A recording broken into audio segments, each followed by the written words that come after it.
Ready to go!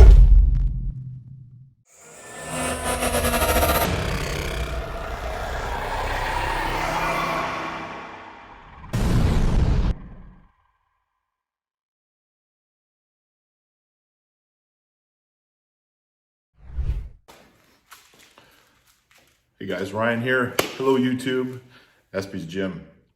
I want to talk to you guys a little bit about the whole Ryan Bowen versus RVJ, the match, the drug testing, the responses, and just give you a little bit of my opinion on the whole thing. There's a few things going on here. There's a few moving parts. So yes, the match. The match is being touted as a change to the game, a change to the way the sport is played, essentially. So we're looking at an opportunity for somebody to win a major cash prize.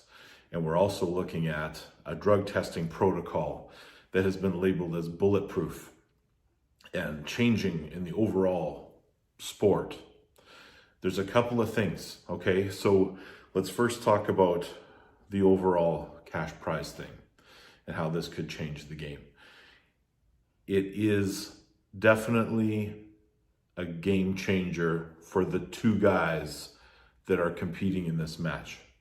It seems to be the largest cash prize that has been offered in a significant amount of time for two guys having a super match, which is upwards of, it's somewhere between, I believe, $10,000 and $50,000. If it gets to $50,000, it will be massive for the two guys competing.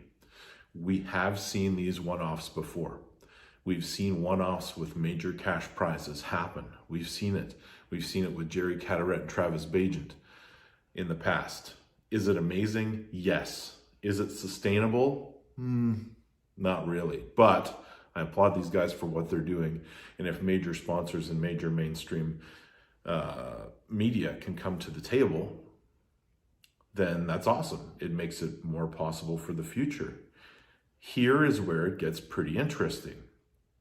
Because of the drug testing protocol, not necessarily the way it's going to unfold, the way it's happening, but the way that Ryan has described it, it has gotten the attention of several YouTube gurus.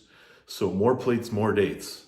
That channel is huge. And the fact that they're talking about arm wrestling, even if it's just to pick apart Ryan's video, that is a win. That is a win for Ryan Bowen. That is a win for RVJ. And that is a win for arm wrestling.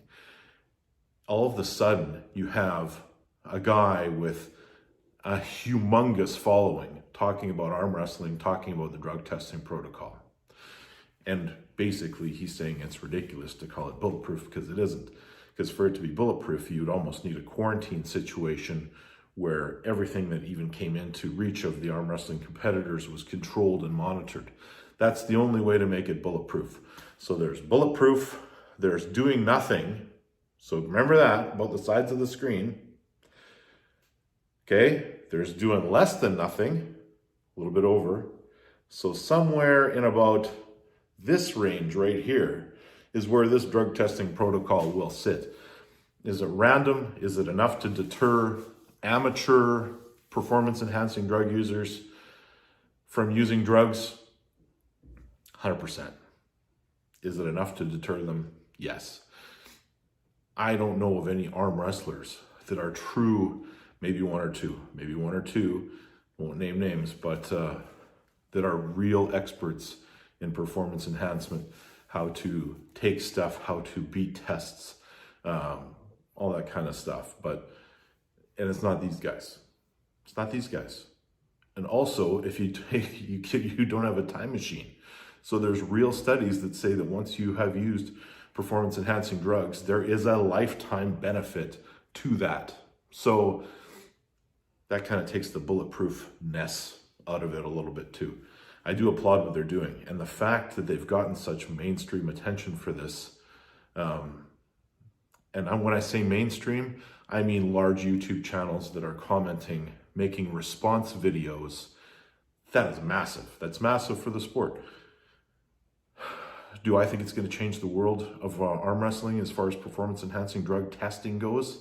No, I don't. because there are organizations that have the money to put in place these type of testing protocols, and they don't. They don't, because largely, as long as the general public knows you're getting some kind of a test, they don't care. They're not experts. They're not going to look at this and say, oh my God, I wish they were tighter in this area, or more randomness, or whatever. In general, they don't care. They don't care. And it's very expensive to put in. The more strict you are, the more expensive it gets. But it does lead me to two questions. If drug testing is so important, I would like to ask Rob Vision Jr. the question, why have you not been active in competing in events that are drug tested? I don't know your history with WAF, but I don't think it exists. Why have you not gone to World Arm Wrestling Federation or IFA? I know there's no cash prize, but there's spillover benefits to winning a WAF title or an IFA title, maybe in the future. And it is drug tested. And guys are visibly different between those events and the professional events. So I'd like to know why you haven't done that. And on the flip side of it, aside from this grand mission of drug testing and bringing fairness to the sport, why is it important, and I asked this on the podcast the other night, to have such stringent drug testing in place for a guy that you think you are so far ahead of? If that's the belief, that he's not even in your league, why is this the guy? Is it just willingness? Was it because he's the one that answered the challenge? Anyway, feel free to answer those or don't. It's up to you. I do like what you guys are doing, and I think all eyes coming to the sport of arm wrestling is an amazing win for you guys and for all of us. Thank you for that. Paul Lynn, thank you for the shirt, my friend. And yeah, thanks for watching, guys. Yeah, that's a man!